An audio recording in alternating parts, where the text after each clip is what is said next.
footprint or pathway or map that we used in 2000 and again in 2012 for hosting this event. The total cost is $35,000. Our cost is $35,000 for that effort. It is shared amongst the three organizations, with probably King County spending more because of the venue. And so this was in our budget. You approved this budget. It has been held in a restricted fund for years since we were identified as the award city, as the host city. And we have that money in our budget and available to embark on this activity. And with that, I can answer any questions you may have. Council, any questions? Yeah, I just had Go ahead. No, go ahead. Yeah, I just had a quick question. So I know that in the contract, we, for any advertising, Federal Way is going to be mentioned.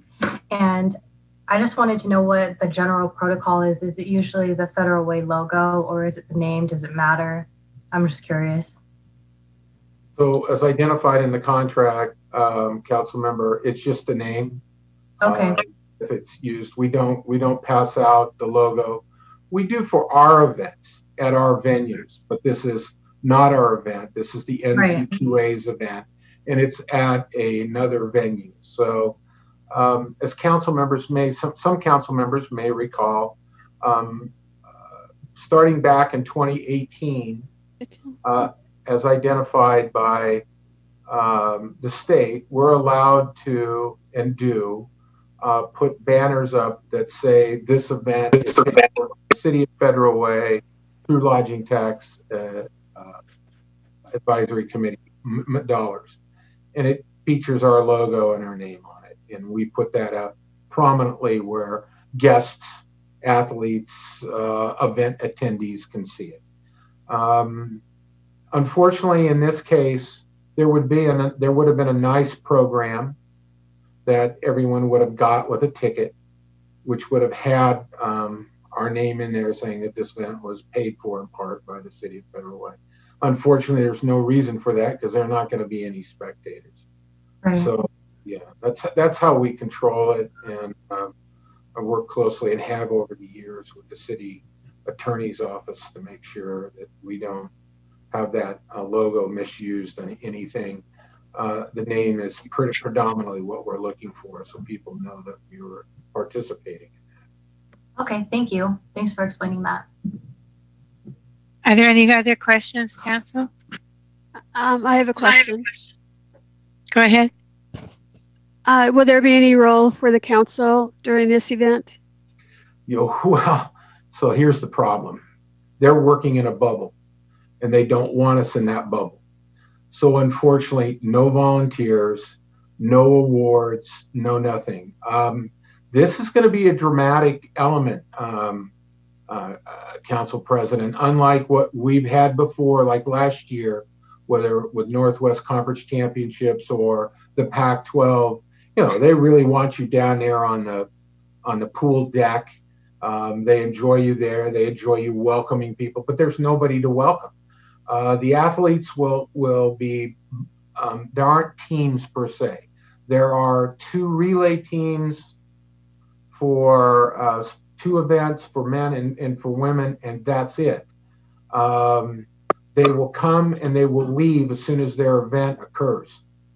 So they can't sit around. They can't be on the pool deck. There really isn't anything that they can do. It's going to be intriguing. You know this because of your years of experience with this. You and council member and mayor, Coach Morrow, you went to all these events. They asked you to say some nice words and welcome and so on and so forth. They can't even have the two timers that are required for each lane to be at the same place at the same time. So this is going to be intriguing to see how this gets organized and processed. So the big issue that I'm dealing with right now, and I could use everybody's help, and it's sorry to delay this conversation.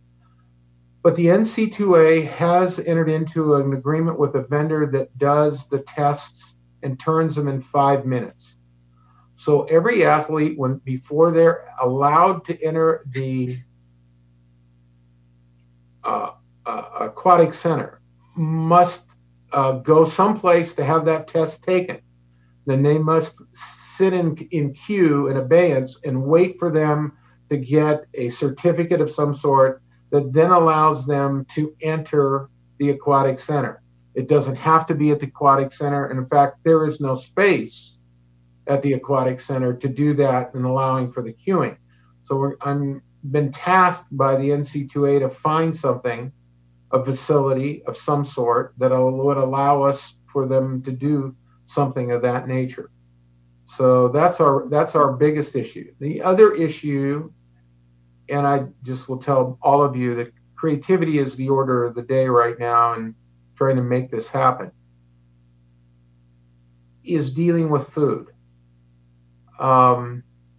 Not only for the officials and the judges and the coaches, but also for the athletes. There cannot be any kind of dining facility at all at the aquatic center, no buffets, no nothing like that, which they normally relied on and were provided. Nothing can be like that. At best, it can be a box lunch. It cannot be served at the aquatic center. They have to go off-site. So that means that these athletes, coaches, officials, and judges will be constantly coming and going from the aquatic center. As such, to participate in the bubble, they'll always and constantly be getting tested during the course of this 10-day period. So the two major issues are how to propose to feed at least 10,000 people over a 10-day period, plus be able to find a venue to do the testing for these folks. Any insight would be much appreciated. Have you looked at maybe Todd Beamer High School? Haven't looked yet at any of the schools because the dilemma is whether the schools want to embark on having to address the issues of cleanliness and security and personnel, having to handle that. Tim, how about the hotels or the PAC? So the dilemma with the Performing Arts and Event Center is the work that the council is already being requested of by King County Public Health for the use of as a center for vaccination.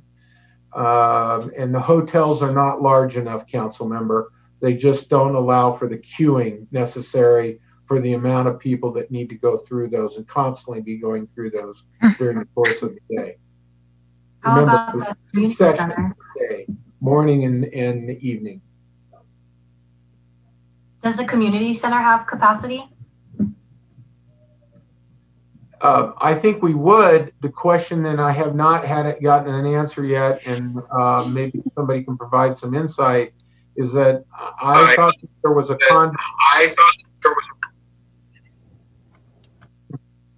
got some reverberation there.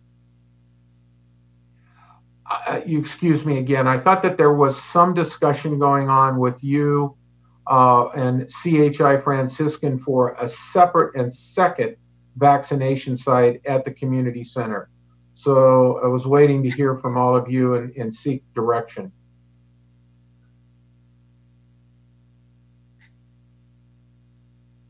I don't know about that. So I guess maybe Ryan knows something about that. Do not. I have not heard anything about us using the community center. So probably not a discussion for tonight. Okay. Don't we have the preschool over there or the day camp? Is that still going on over there? Well, it's open. The facility is open now. So that would necessarily mean closing it. It's probably not a good fit, but I don't think it's a big problem, Tim. I'm probably not going to brainstorm and figure it out tonight. Yeah. Just wanted to ask you, and if you have any direction, I can respond to you, and I would look forward to it. Thank you very much. And Tim, it might be that you need to consider multiple sites, right? No, I don't have that availability. The NC2A is requesting one site and one site only.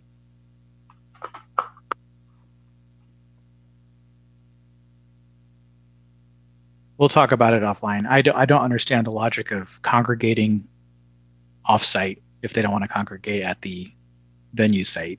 Like there isn't enough room. Doesn't make a lot of sense. There isn't enough room at the aquatic center, given what's going on at the aquatic center right now.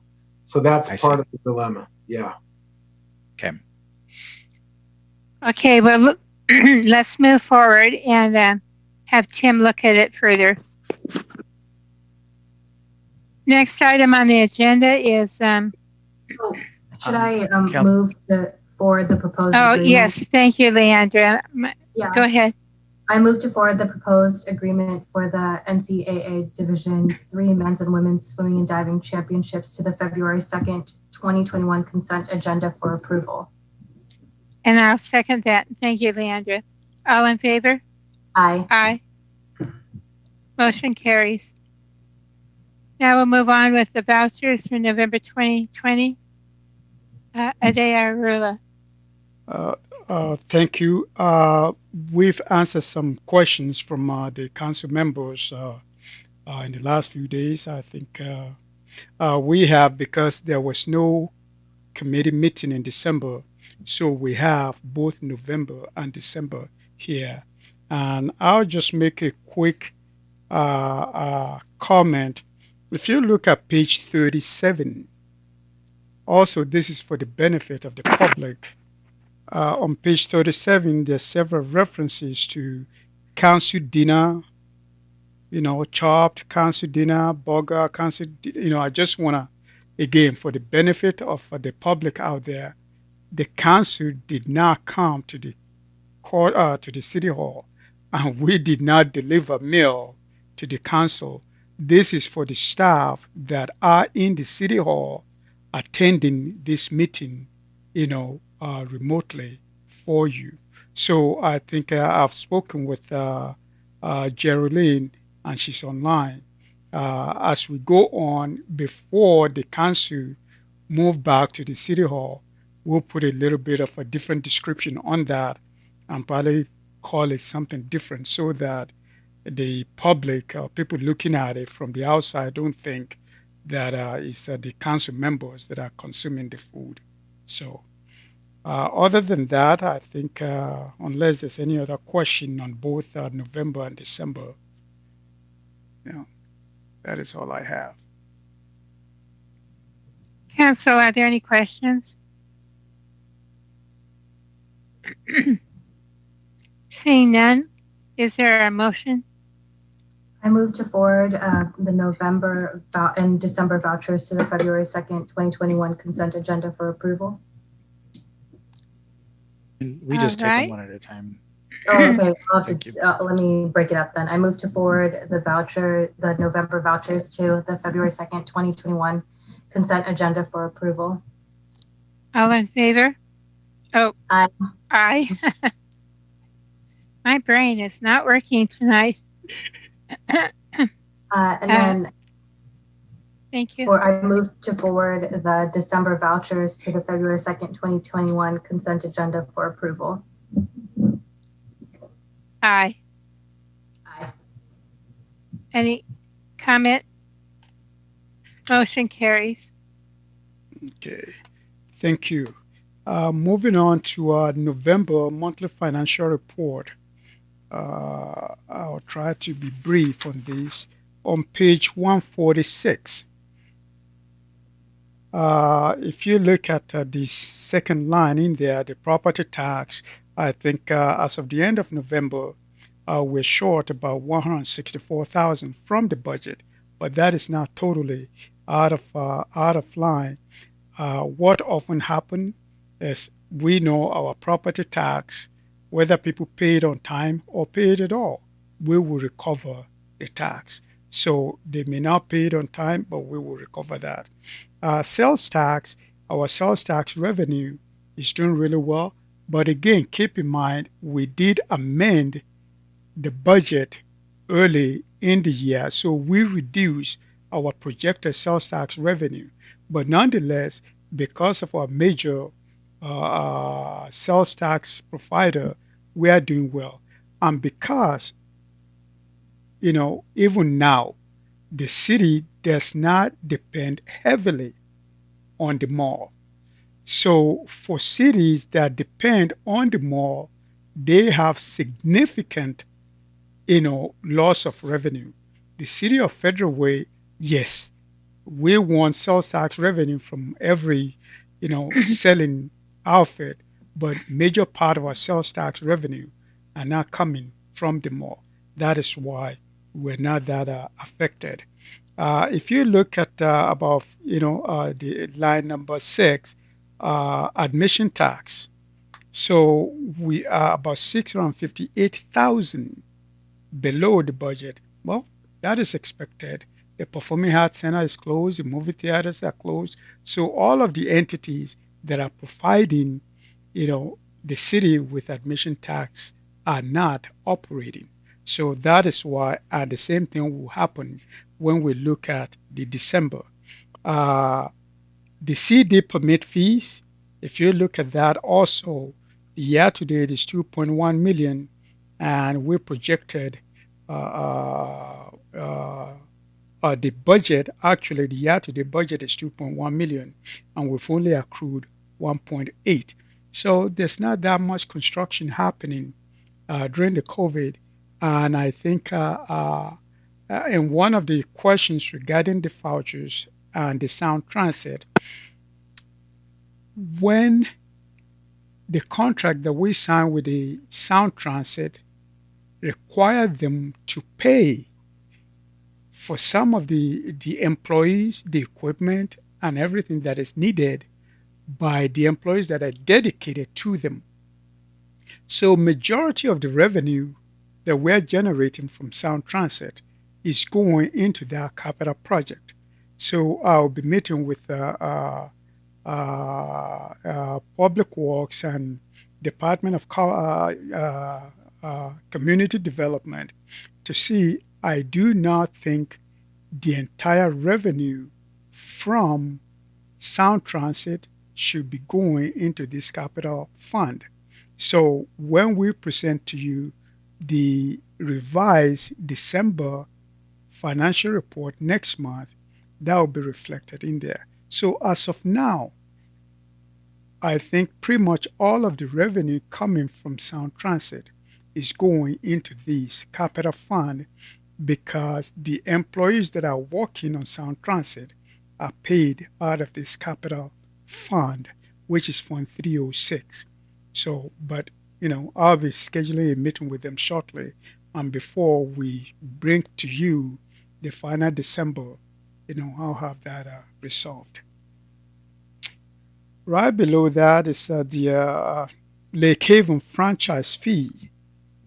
I think we're showing a year-to-date budget of 707,000, and as of now we have 581,000.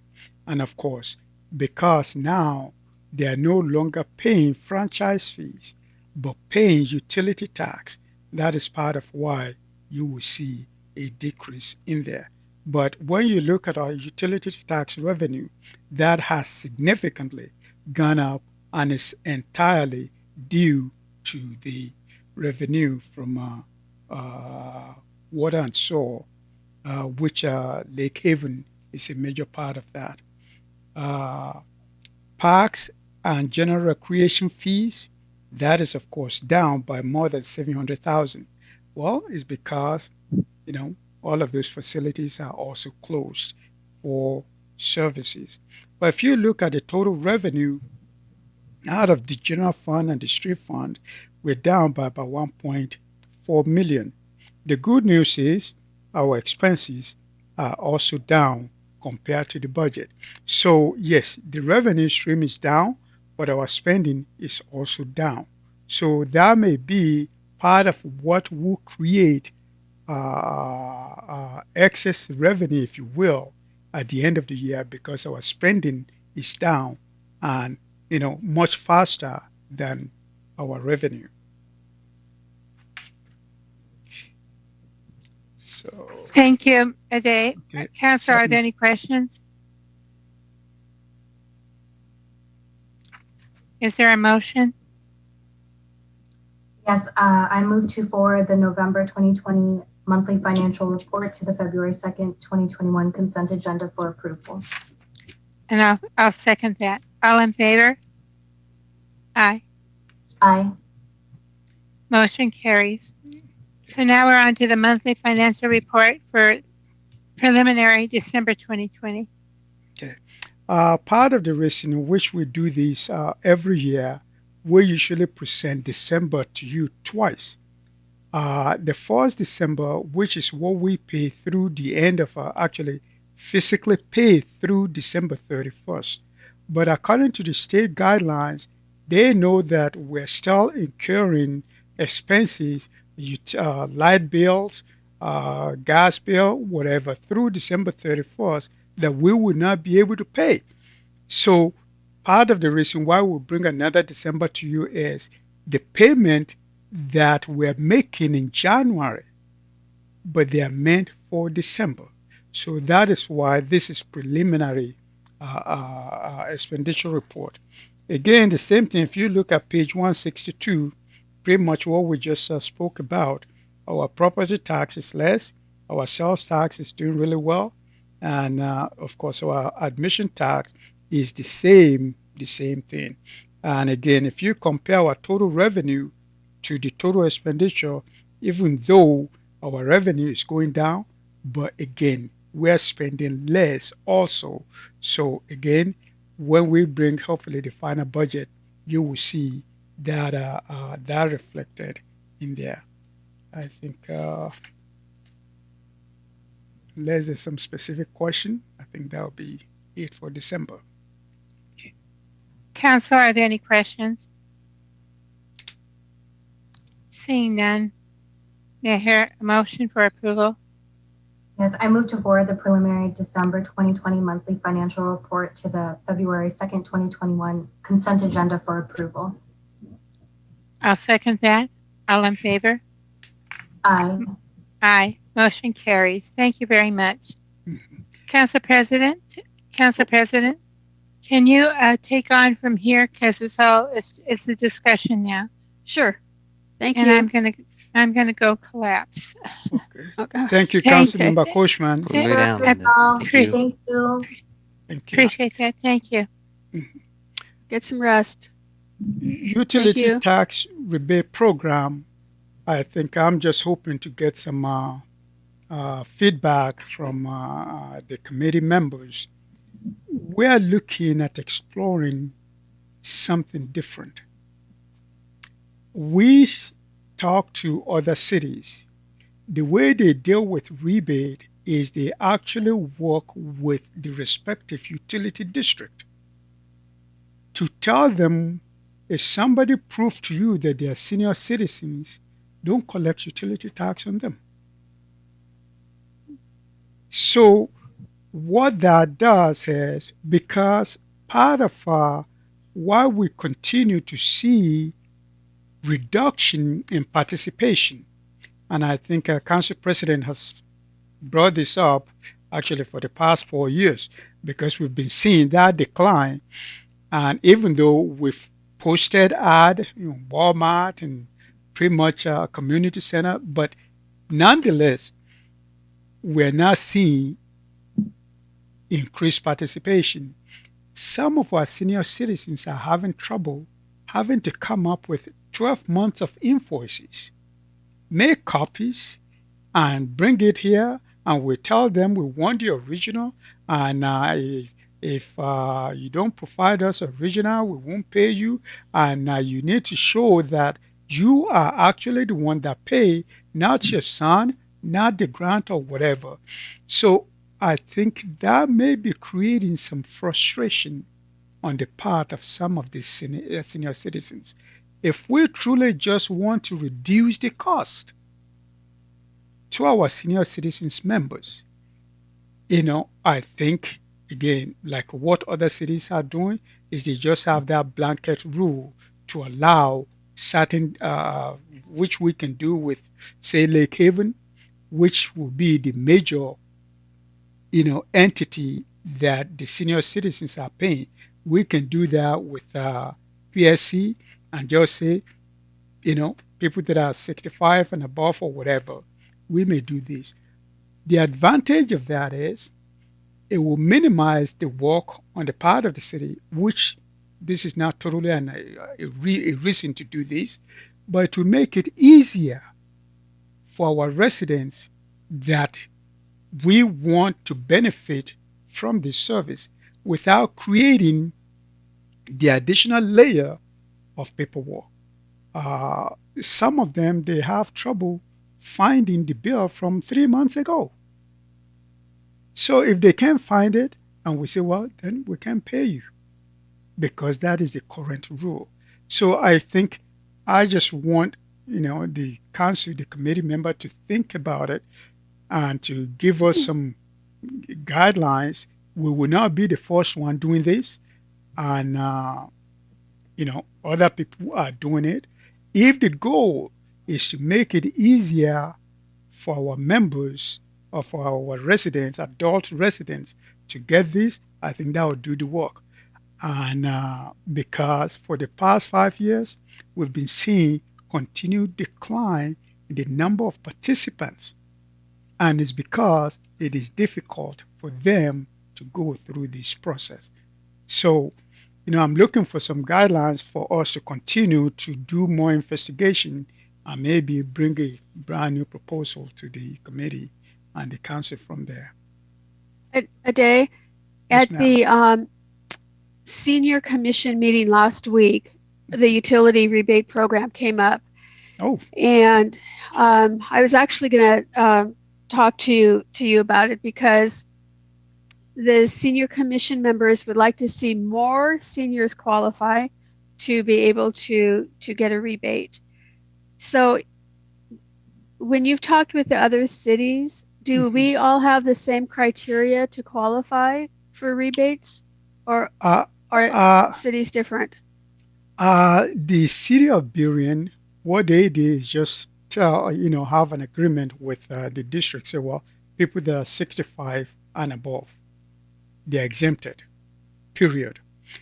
We have, in our case, I think we probably have one of the strictest rules because we're not only do they have to be 65, we're also saying, well, if you're going to claim on disability, your income must be this. Then you provide us all of this documentation.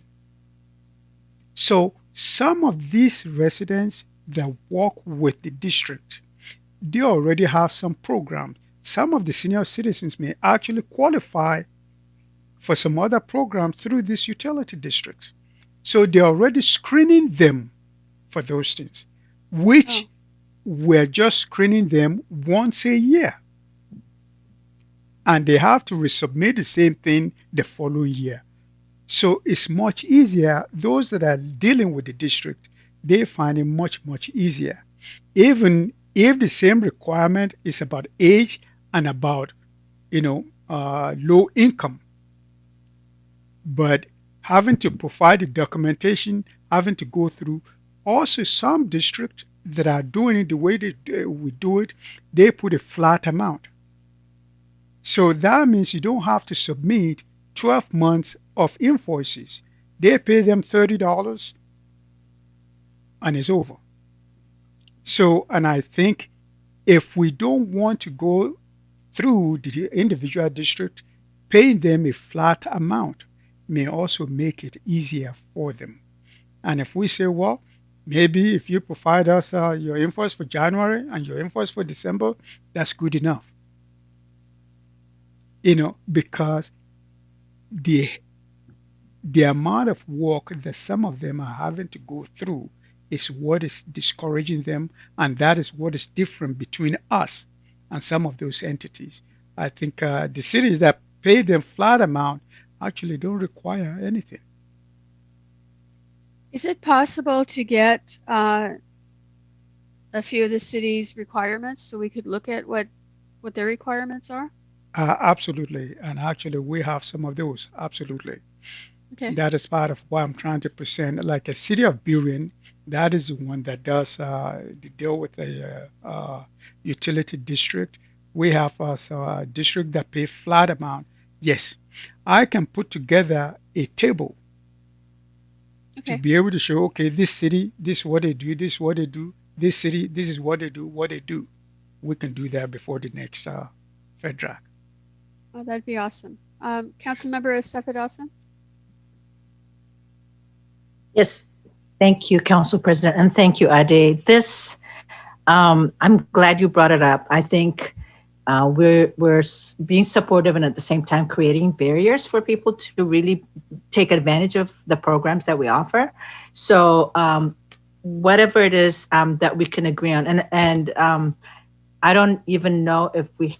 I mean, Council President, we can still look at what other cities are doing, but what I think would be very beneficial is either, like you said, Ade, just blanket criteria, and give people the rebate, or I do like having the agreement with utility district, and just maybe they can bill us for that amount, and people probably get a break or something. But I think we can streamline it to where it's simpler and easier for everyone to use, and minimize the workload on our staff, on utility companies' time, as well as what requirements we force people to use to verify they qualify.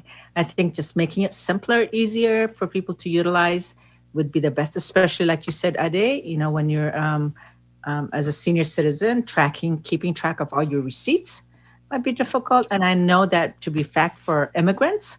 So you have layers upon layers of issues, and then you have disabilities or whatever. So I really do like the idea that we could move forward with minimizing and streamlining this work and making it life easier for everyone, and not having to look at people's invoices or whatever to prove or document that they've provided everything. So yeah, thank you. And I really look forward to this moving forward. Is there a financial impact to the city a day if everyone over 65 in the city had a utility tax rebate? Yes, of course. I think, of course, there will be financial impact. How much it will be, as of now, I don't know. But of course, there will be. But I think if the mission is to, because we're advertising, we're making, if that is the mission to allow some of these senior citizens that have low income, to benefit from this, I think it's something that if the need be, I can work with Lake Haven and say, well, if we were to do this, how many of your residents now will qualify under these guidelines? That could be a useful information if they have it readily available, and that may help us to see what kind of financial impact this will be. So if it is something that the council is interested in, it's something that we can do more work on. Yes. Yes. This is the first that I've really been involved with this discussion. I think there could be some problems with not tying it to income. We're allowed to give away public money to benefit the poor, but just making a rule that because you're a certain age that you don't have to pay a tax, regardless of income, is probably not defensible. I'm not sure how Burien has justified that, but that's something we need to take a good hard look at. Just putting aside, it's not great policy. There's plenty of multimillionaire senior citizens that don't need this kind of help. But putting aside the policy, there might be a legal issue with that kind of disparate treatment. You can tie it to income. And then the larger issue for me is I'm not sure, if we're talking about this topic, why limit low income to a certain age demographic? Low income is low income. They suffer the same difficulties regardless of their age. So I'm not sure if we've looked at that issue. Okay.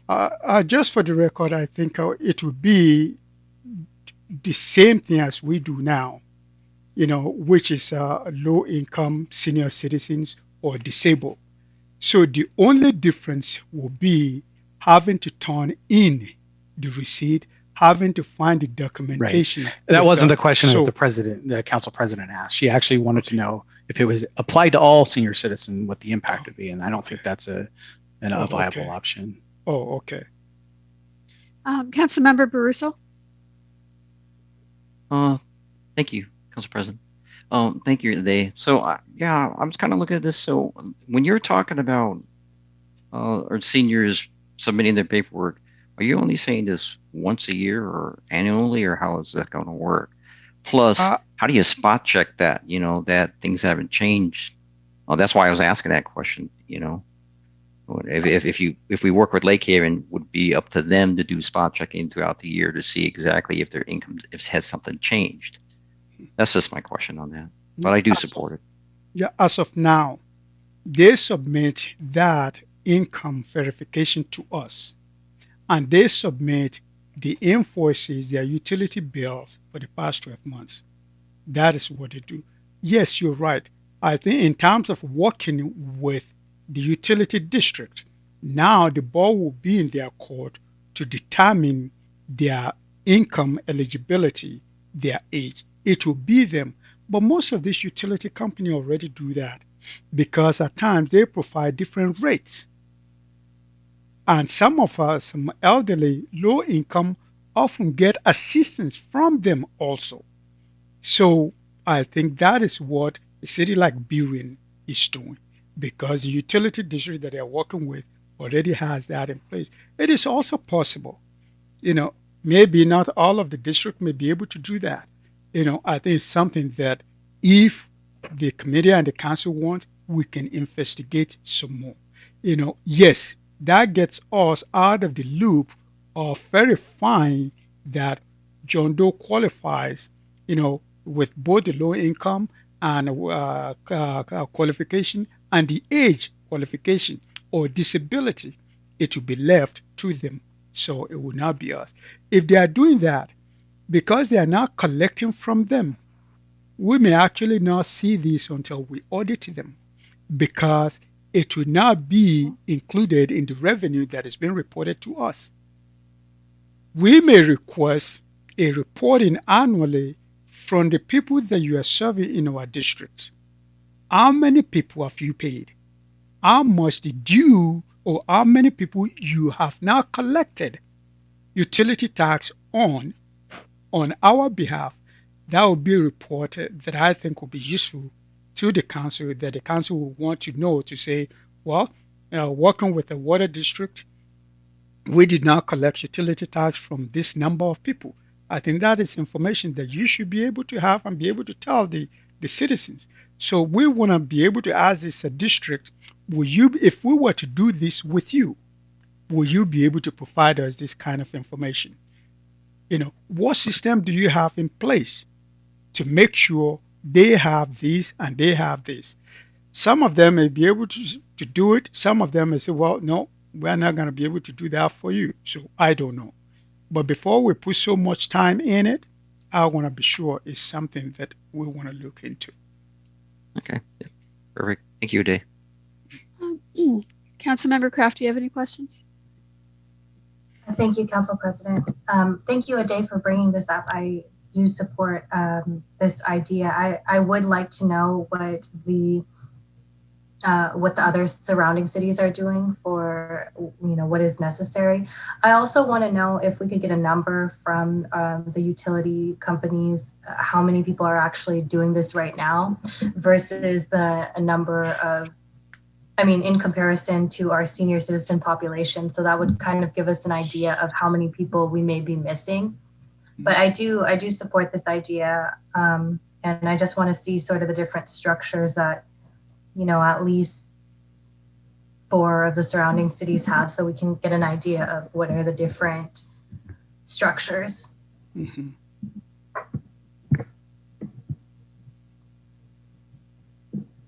Okay. Thank you. Okay. Does anyone else have any other questions? No. So then can you come back next month with a report on what we've asked for? Absolutely.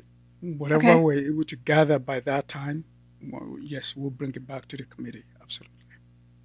Okay. So what happens in a family? Let's say that we decide that everyone over 65 qualifies, which, Everybody, I think, like the attorney said, I don't think we we can can't do do that. that. Okay.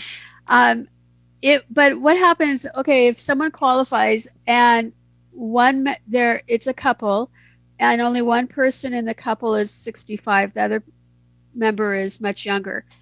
Have we ever run into anything like that? Do we still allow them to qualify?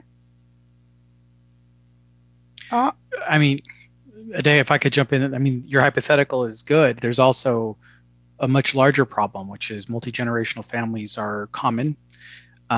If you just put the power bill in grandpa's name, then you'll be exempting a lot of households from utility taxes, probably not very fairly. So there's a lot of nuance to this that we'd have to look at. Usually, when you're talking about the rebate programs from the utilities, it's tied to some sort of either low income housing or it's some kind of verifiable tax return, something like that. But I think right now the rule is if the bill's in your name and you're over 65, you can get it, right, Ade? Yes, yes. The way we Okay. operate now, is who is paying the bill, and also we ask them submit the check that you used to pay for it. So if the son pays the bill, it's not entitled to it. If another outfit pays for the bill, even though the individual is a senior citizen, is poor, and all of that, no, it's not entitled to rebate. So it has to be in the name of the individual, and the individual has to be the one paying. But like Ryan said, if 3 generations are living in the house and the grandpa is the one that the bill is in his name and is the one that is poor, even though the grandchildren are giving him the money, from our perspective, from the document that they are able to provide, he is the one paying for it. I guess large part of what's yeah. Go ahead. Sorry, I'm sorry, I didn't mean to interrupt. A large part of what has kind of kept this thing in check is how difficult it is. It's a lot of work to get $50 or $40 or whatever it Yes. is. It's not worth it for most people to try to game this system because it's just too much effort. But if we're going to make it super easy, I think we're going to need to take a hard look at how we're going to avoid people gaming it, because there'll be a lot more incentive to try to find, Right. for everybody to get involved. So That's what I was going to say, that for anyone listening to this, it isn't necessarily a lot of money. Some people get $50, some people get $300 for the whole entire year. So it's not a lot of money. Most people get, I would say, around $100 if Yes. from looking at this over the last many years. So it's not a lot of money, but for the people who qualify and who truly need the money, it's a lot of money to them. right. So Just a point of caution. Just a point of caution. I think it was usually about $100 before water and sewer came on board, and before we also increased the rate on the garbage. I have the feeling as we go along now with water and sewer on it, with increased rate on the garbage and recycle, I think the amount will probably be a little bit higher. So I can foresee more incentive for people to want to do that, but I can also foresee a lot of work on our part too. Because instead of just dealing with electric bill and gas bill, now we're going to have to deal with water bill, utility bill. So, but there'll be more money there. I'm glad we're going to take a look at this. I've wanted to for a long time, so Okay.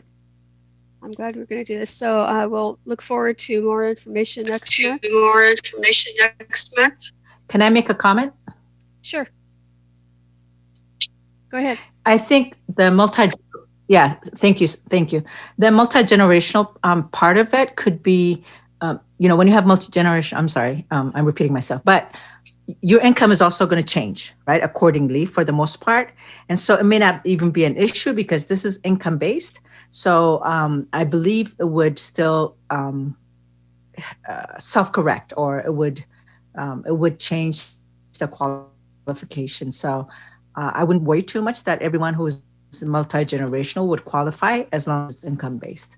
So like even with housing, the more people you have, everybody's income is combined to come up with their rent, right, for the calculation. So I think it would be similar to that, and I wouldn't worry about it. But if that becomes an issue, then it could be where we're only working with people over 65 or whatever the age is, who are single adults, or single individuals, or a couple.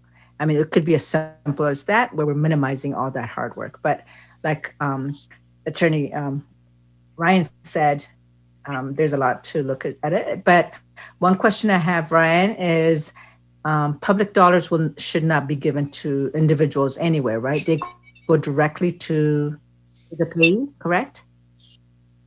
I'm sorry, go directly to who? They don't go directly to the individuals anyway, correct? They do. This is a rebate program right now.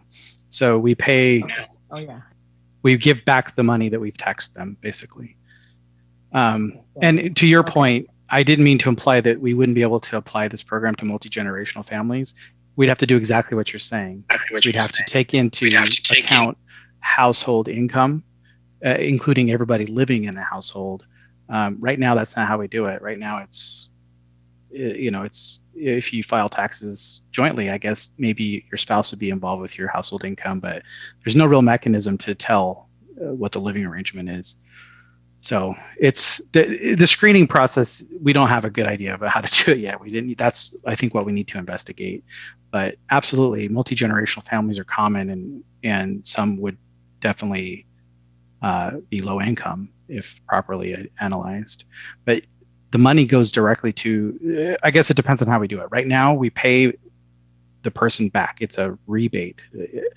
I think what Aday's envisioning is maybe we can set up a system where we just never collect the tax in the first place, which would be easier all around for us. Yeah, that sounds easy, actually. Yeah. And we also, this is also a program for those who are disabled and qualify, not just for those over 65.